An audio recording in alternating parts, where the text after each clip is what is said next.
Hi dears, നമുക്കിന്നൊരു കൊല്ലം style അയല മുളക് ഇട്ടത് കണ്ടാലോ. അപ്പോൾ ഇതൊന്ന് കൊല്ലത്ത് എല്ലാവരും ഇങ്ങനെയാണോ വെക്കുന്നതെന്ന് അറിയത്തില്ല, ഞങ്ങളുടെയൊക്കെ ഏരിയയിൽ ഇങ്ങനെയാണ് വെക്കുന്നത്. അപ്പോൾ ഇത് ഏത് തുടക്കക്കാർക്കും പെട്ടെന്ന് വെക്കാൻ പറ്റിയൊരു മീൻ കറിയാണ്.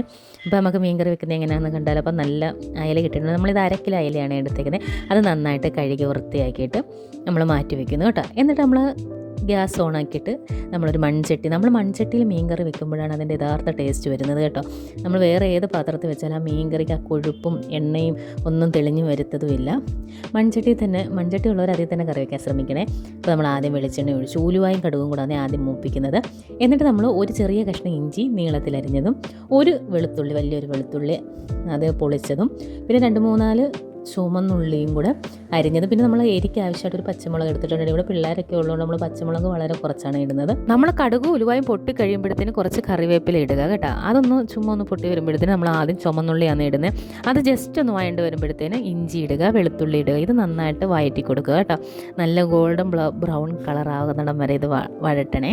ഇത് നന്നായിട്ട് മൂത്ത് വരുമ്പോഴത്തേന് നമ്മൾ കുറച്ച് മഞ്ഞപ്പൊടി ഇടണം കേട്ടോ. അപ്പോൾ ഇത് നമ്മൾ ഒരു ചെറിയ തീയിൽ വെച്ച് ഇത് മൂപ്പിക്കണം കേട്ടോ. ഇത് നമ്മൾ തീ കൂട്ടിയിട്ടിട്ട് മൂപ്പിച്ച് ഇത് കരിഞ്ഞു പോകും. അപ്പോൾ ചെറിയ തീയിലിട്ടതൊന്ന് നന്നായിട്ട് മൂപ്പിച്ചെടുത്തിട്ട് നമ്മളാണെങ്കിൽ കുറച്ച് ഒരു അര ടീസ്പൂൺ മഞ്ഞൾപ്പൊടി ഇടുക.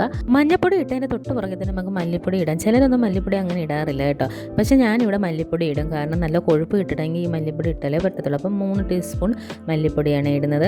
അതിൻ്റെ ഒരു പച്ചമണം മാറി വരുന്നിടം വരെ ഇളക്കുക. കാരണം നമ്മൾ മുളക് പൊടി ഇടരുത്, മുളക് പൊടി ഇട്ടാൽ കരിഞ്ഞു പോകും കേട്ടോ.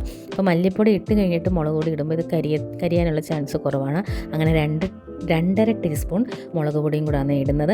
എന്നിട്ട് ഇത് നന്നായിട്ട് വഴറ്റിയെടുക്കുക. എന്നിട്ട് കുറച്ച് ഒരു നുള്ളു ഉലുവാപ്പൊടിയും കൂടെ നമ്മൾ ഇടുന്നുണ്ട് കേട്ടോ. എന്നിട്ട് നമ്മൾ ഈ ഇളക്കി കഴിയുമ്പോഴേ ഇളക്കി ഇങ്ങനെ ഇരിക്കുമ്പം ഈ നമ്മുടെ ആ സ്പൂണിൽ നിന്ന് എണ്ണ വിട്ട് വരുന്നൊരു പരുവമുണ്ട് കേട്ടോ. അപ്പോൾ നമ്മൾ കുറച്ചായിട്ട് വെള്ളം ഒഴിച്ചു കൊടുക്കുക. അപ്പോൾ ഇതൊക്കെ ചെയ്യുമ്പോൾ നമ്മൾ തീ ശ്രദ്ധിക്കണേ, ഏറ്റവും കുറച്ചേ തീ ഇടാവൂ, സിമ്മിലിട്ട് ഇത് ചെയ്യാകും. അങ്ങനെ നമ്മളിത് ഇളക്കി വെള്ളം ആവശ്യത്തിന് ഒഴിച്ച് കഴിഞ്ഞിട്ട് ഇത് തിളയ്ക്കാറാകുമ്പോഴത്തേന് നമ്മളൊരു പച്ചമുളകും കൂടെ കീറിയിടുക. 2 പച്ചമുളകൊക്കെ ഇടാം, പക്ഷേ നമ്മൾ പിള്ളേരൊക്കെ കൂട്ടുന്നതുകൊണ്ട് ഒരു പച്ചമുളകാണ് ഇടുന്നത്. നമ്മൾ കടുക് വറക്കുമ്പോഴേ പച്ചമുളക് ഇടാത്തത് ഇതങ്ങ് ഇതായിട്ട് അതിൻ്റെ എരി അങ്ങ് കറി മൊത്തം പിടിക്കുക. ഇതാകുമ്പോൾ പച്ചമുളക് കഴിക്കേണ്ടവർക്ക് അത് കഴിക്കുകയും ചെയ്യാം, കറിക്കകത്ത് അങ്ങോട്ട് എരി അങ്ങോട്ട് പിടിക്കത്തില്ല കേട്ടോ. നമ്മൾ അതിൻ്റെ കൂടെ തന്നെ 2 കഷ്ണം കുടംപുളിയും കൂടെ ഇട്ടിട്ടുണ്ട് കേട്ടോ. നല്ല പുളിയുള്ള പുളിയാണെങ്കിൽ 2 എണ്ണം ഇട്ടാൽ മതിയാകും. അപ്പോൾ നമ്മൾ ആദ്യം ഈ മീൻകറി വെക്കുന്നതിന് തൊട്ട് മുമ്പ് തന്നെ നമ്മളൊരു പാത്രത്തിൽ വെള്ളം ഒഴിച്ച് ഈ കുടംപുളി ഇടണം. അപ്പോൾ ഇതിനകത്ത് അഴുക്കെല്ലാം അങ്ങ് പോയിട്ട് നല്ല കഴുകി അങ്ങോട്ട് എടുക്കുക, അല്ലെങ്കിൽ ഇതിനകത്ത് ഒരു കറ ചവയ്ക്കുമല്ലോ. അപ്പോൾ അങ്ങനെ നമ്മൾ കുടംപുളിയും കൂടെ ഇട്ട് കഴിഞ്ഞിട്ട് നമ്മുടെ മീൻ 1 കിലോ മീൻ കഴുകി വെച്ചത് അങ്ങോട്ട് ഇട്ട് കൊടുത്തിട്ടൊന്ന് ഇളക്കിയിട്ട് ആവശ്യത്തിനുള്ള ഉപ്പും കൂടെ ചേർക്കുന്നുണ്ട് കേട്ടോ. അപ്പോൾ നമ്മൾ വെള്ളം കുറവാണെങ്കിൽ ഈ സമയം നമുക്ക് കുറച്ച് വെള്ളം കൂടെ ചേർക്കാം കേട്ടോ. മീൻ തിളച്ച് വരുമ്പോൾ മീനിനകത്ത് നമ്മൾ വെള്ളവും കൂടെ ഇറങ്ങി വരും. അങ്ങനെ നമ്മളിത് മൂടി വെച്ച് അടയ്ക്കുക. അപ്പോൾ നമ്മൾ ഇച്ചിരി കറിവേപ്പിലയും കൂടെ ഒക്കെ ഇട്ടാൽ നല്ല ടേസ്റ്റാണ്, നല്ല മണവുമാണ് കേട്ടോ. കറിവേപ്പില എത്ര ഇട്ടാലും കുഴപ്പമില്ല, ഞാൻ കറിവേപ്പില വാരി ഇടും. അങ്ങനെ തീ കൂട്ടി വെച്ചിട്ട് 2 തിളച്ച് കഴിയുമ്പോഴത്തേന് നമ്മൾ തീ പിന്നെയും സിമ്മിലാക്കി ഇടുക. അപ്പോൾ പിന്നെ നമ്മൾ ആ ചെറിയ തീയിലിരുന്ന് നമ്മുടെ കറിയിലെ എണ്ണയെല്ലാം തെളിഞ്ഞു വരുമ്പോഴത്തേനും നമുക്ക് നിർത്താവുന്നതാണ് കേട്ടോ. ഈ സമയം വേണമെങ്കിൽ നമുക്ക് പച്ച വെളിച്ചെണ്ണയൊക്കെ ഒഴിക്കാം കേട്ടോ. ഞാൻ ആദ്യമേ വെളിച്ചെണ്ണ ഒഴിച്ചപ്പോൾ ഇച്ചിരി കൂടിപ്പോയി, അതുകൊണ്ട് നമ്മളിവിടെ പച്ച വെളിച്ചെണ്ണ ഒഴിക്കുന്നില്ല.